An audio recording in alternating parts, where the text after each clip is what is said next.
There is a version of you that the world has been feeding on for years. You probably already know him. He is the one who forgives people who never asked for forgiveness. He explains himself to people who were never listening. He gives his energy, his loyalty, his time to people who treat all of it like it is free. And the worst part is not that they take advantage of him. The worst part is that he lets them, because somewhere along the way he was taught that being good means being available, and being strong means enduring. Machiavelli had a word for that kind of man. He called him a fool. Not because kindness is foolish, but because kindness without strategy is self-destruction. Today I am going to walk you through 4 shifts pulled directly from Machiavellian philosophy that separate the men who get broken by the world from the men who become untouchable. And the last one, the 4th shift, is the one that makes the other 3 permanent. Most people never reach it. Stick around, because this might be the most important video you watch this year. Before we get into the 4 shifts, I need to say something important. This video is not about becoming a sociopath. It is not about manipulating people or treating the world like a chess game where everyone else is a pawn. That is a lazy reading of Machiavelli, and honestly, it is what keeps most men stuck because they hear be strategic, and they think be cruel, so they reject the whole idea and stay soft. No, what this is about is self-mastery. It is about building an internal operating system so solid that no one, not an ex, not a boss, not a so-called friend, can destabilize you. Machiavelli wrote, "He who is wise will be master of himself, for he who is mastered by others is never free." That is the frame for everything you are about to hear. Freedom through self-command.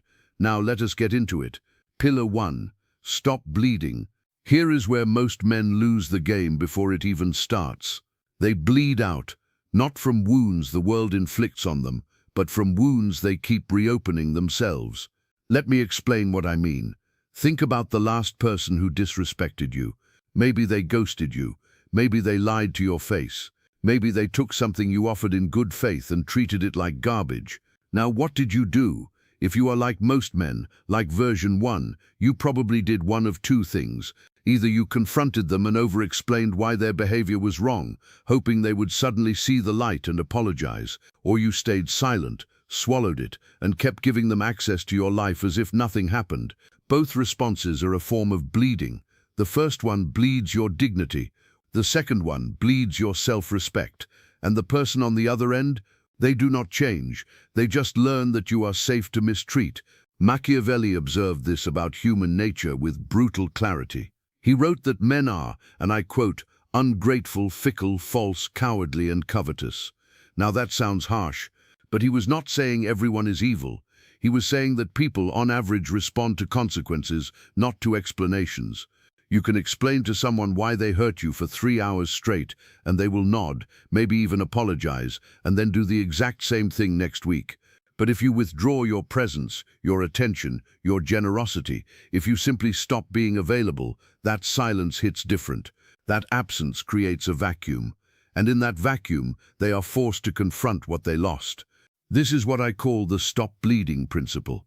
Your care, your time, your emotional energy, these are not infinite resources you hand out like flyers on a street corner. They are currency, and like any currency, when you give it away for free, it loses its value. When you restrict the supply, people suddenly realize what it was worth.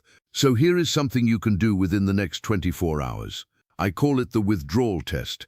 Think of one person in your life, just one, who consistently takes more than they give. Someone who calls you only when they need something. Someone who dismisses your boundaries. Someone who makes you feel like your effort is invisible. And for the next week, stop initiating. Do not text first. Do not offer help. Do not chase. Just observe. Watch what happens when you remove yourself from the equation. If they reach out, great. Maybe the relationship has more balance than you thought. But if they vanish the moment you stop pouring into them, that silence is your answer. And that answer just saved you months, maybe years of wasted energy. Now this connects to another critical mistake, begging for closure. Some men will get hurt, get rejected, get betrayed, and then spend weeks trying to get the other person to explain why. Why did you do this? What did I do wrong? Can we talk about it?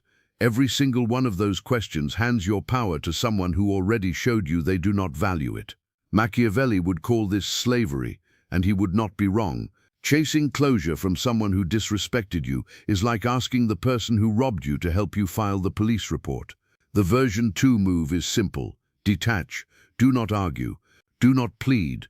Do not perform your pain for an audience of one. Just leave, quietly, permanently. Indifference, done right, burns colder than hatred, because hatred still means you care. Indifference means they no longer exist in your emotional world. And that, more than any angry speech or dramatic exit, is what makes someone realize they lost something real.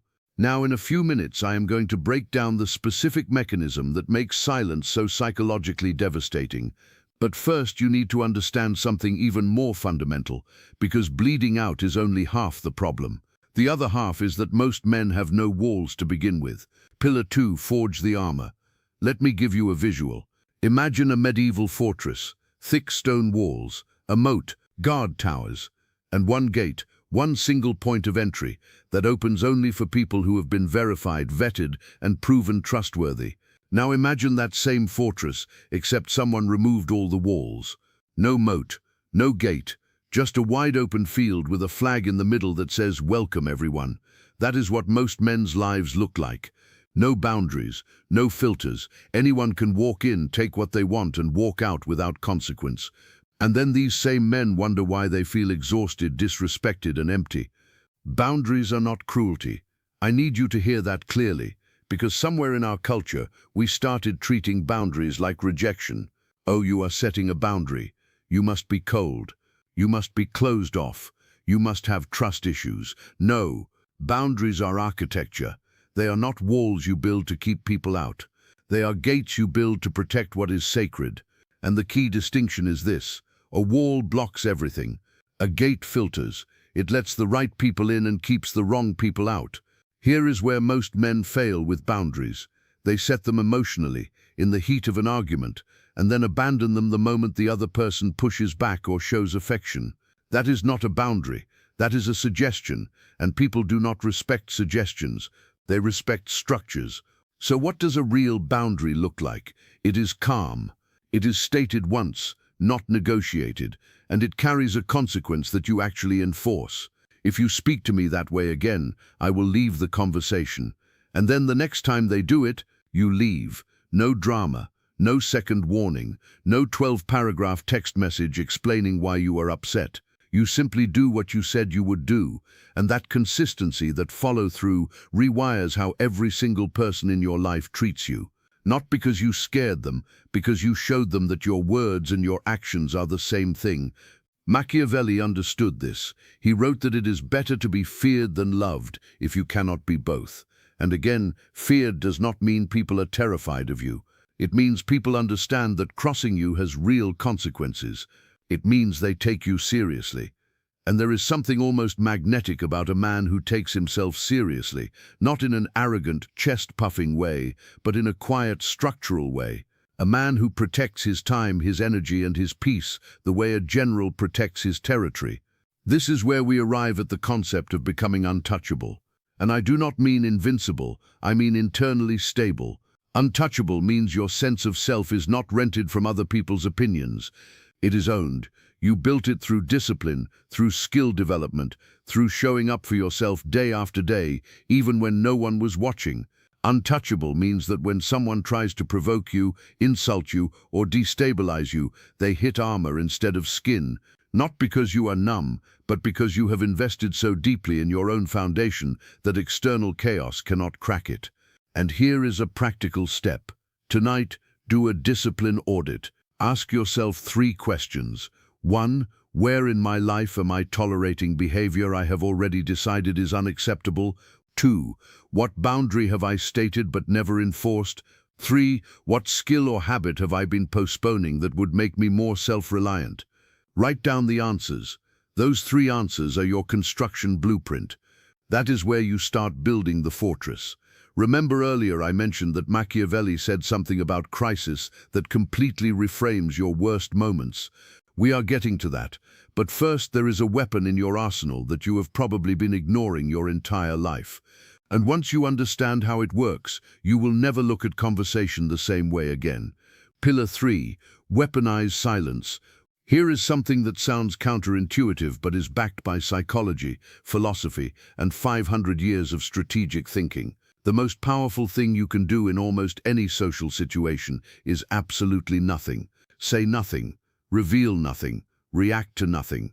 Most men think power looks like dominance, the loudest voice in the room, the most aggressive comeback, the fastest rebuttal. But that is not power, that is performance. Real power is the guy who listens while everyone else talks.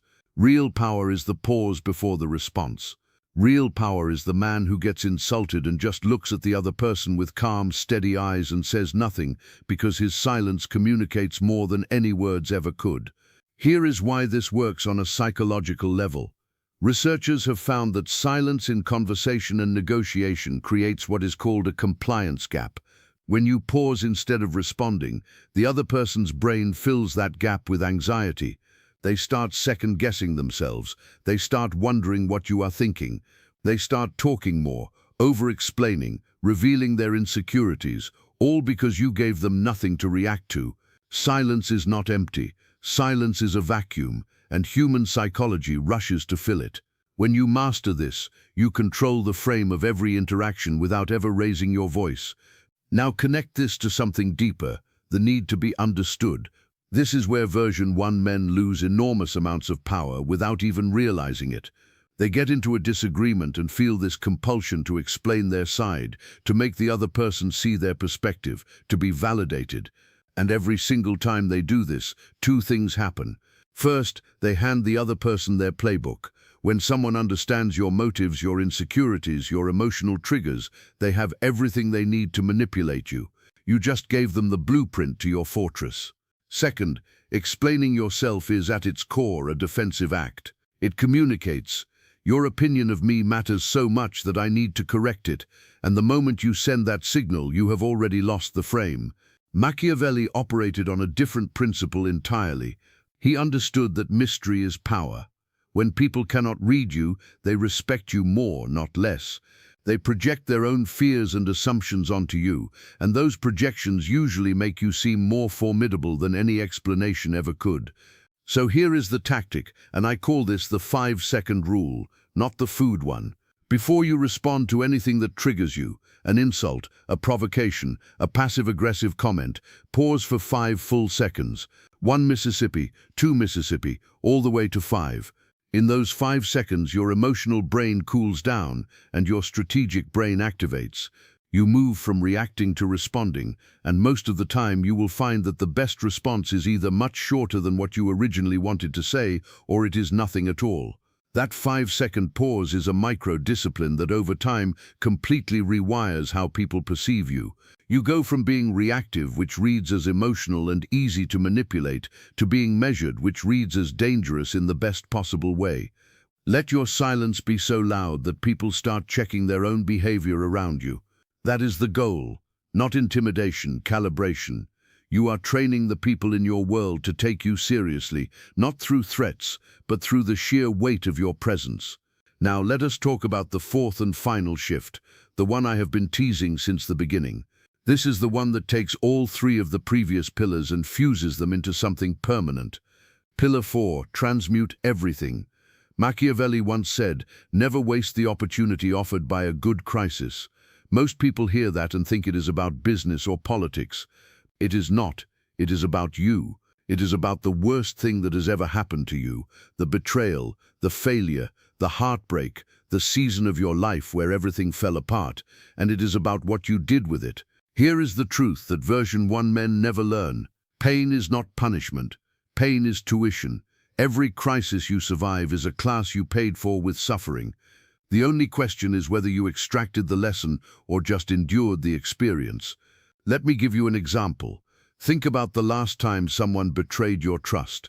A close friend, a partner, a business associate. Version 1 processes that event like this. Why did they do this to me? What is wrong with me? How can I fix this? Every question points inward with blame or outward begging for restoration. Version 2 processes the same event completely differently. What did this reveal about my judgment? Where were the warning signs I ignored? What system can I build so this pattern never repeats? same pain, completely different operating system. One leads to a cycle of hurt, the other leads to evolution. I call this the currency of pain. Pain is a currency you are going to spend no matter what. You do not get a choice about that. Life will charge you. The only choice you have is what you buy with it. You can buy self-pity, resentment, and years of replaying the same story in your head. Or you can buy clarity, discipline, and an upgraded version of yourself that is harder to fool and harder to break. Machiavelli also wrote, "The wise man does at once what the fool does finally." Which means this: the shift I am describing right now, the decision to stop being a victim of your pain and start being a student of it. You can make that decision today, right now. You do not need another crisis to justify it. You do not need permission. You just need the awareness that every difficult thing you have already survived has been depositing lessons into your account.